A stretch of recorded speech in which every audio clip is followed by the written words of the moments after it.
बहुत बहुत स्वागत है आपका हमारा अर्निंग मार्ट चैनल। आज मैं आपको बताने वाला कुछ प्रोमो कोड फ्री रिचार्ज के। फ्री रिचार्ज अगर आपके पास ऐप्स है तो ठीक है, नहीं तो आप डाउनलोड कर लीजिएगा। मैं आपको न्यू और ओल्ड सभी के प्रोमो कोड बताने वाला हूं, तो वीडियो अच्छी लगे तो लाइक करिएगा, शेयर करिएगा। और आगे मैं आपको सेकंड वीडियो में आपको बताऊंगा मोबिक्विक के सुपर कैश के बारे में, उसके न्यू प्रोमो कोड के बारे में। तो अभी फटाफट इसका आप स्क्रीनशॉट लेते चले जाइए, ठीक है। ये वाटर बिल पेमेंट करते हैं तो आपको 50 रुपये का फ़ायदा हो जाएगा। उसके बाद फिर मैं आपको सेकंड बता दूँ, अगर आप यहाँ से रिचार्ज करते हैं फ्री रिचार्ज का लैंडलाइन वगैरह का, तो आपको UPI से करेंगे तो 20 रुपये का फ़ायदा हो जाएगा, ठीक है। ये प्रोमो कोड अप्लाई करिए। अगर आप फर्स्ट बिल पेमेंट करेंगे तो आपने फ्री रिचार्ज से, तो आपको डायरेक्ट 30 रुपये का फ़ायदा हो जाएगा। उसके बाद अगर आप गैस वगैरह बिल यहाँ से पेमेंट करते हैं 5 रुपये मिनिमम, तो आपको 30 रुपये का फ़ायदा हो जाएगा।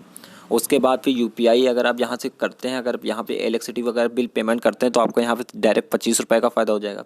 उसके बाद अगर यहाँ पे फर्स्ट DTH रिचार्ज करते हैं तो 20 रुपये का फ़ायदा हो जाएगा, 200 रुपये का DTH रिचार्ज करने में। उसका Jio 30 अप्लाई करिए। Jio 30 इसमें ओनली न्यू यूज़र्स के लिए है। ये Jio 30 अप्लाई करेंगे तो इसमें आपका 30 रुपये का फ़ायदा हो जाएगा।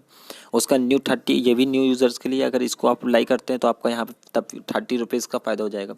Jio 15 ये है ओनली ऐप और ओल्ड यूज़र्स के लिए, तो इसको अप्लाई करेंगे तो Jio 15 तो आपका 15 रुपये का फ़ायदा हो जाएगा। उसका ये है एक्सिस बैंक, जिसके पास अगर वो इसको अप्लाई करता है तो 10% तक आपको कैशबैक मिलेगा। उसके बाद ये न्यू 50 अगर इसको अप्लाई करते हैं तो आपका डायरेक्ट 50 रुपये का फ़ायदा हो जाएगा ओनली न्यू। तो अभी के अभी अगर आपने नहीं बनाया है तो मैं आपको डिस्क्रिप्शन लिंक दे देता हूँ, वहाँ से जाकर अभी फटाफट इसको डाउनलोड करिए। डाउनलोड कर ये सब अप्लाई करिए, अप्लाई कर अच्छा सा कैशबैक कमाइए। ओके, मिलते हैं second video. Okay, thanks for watching.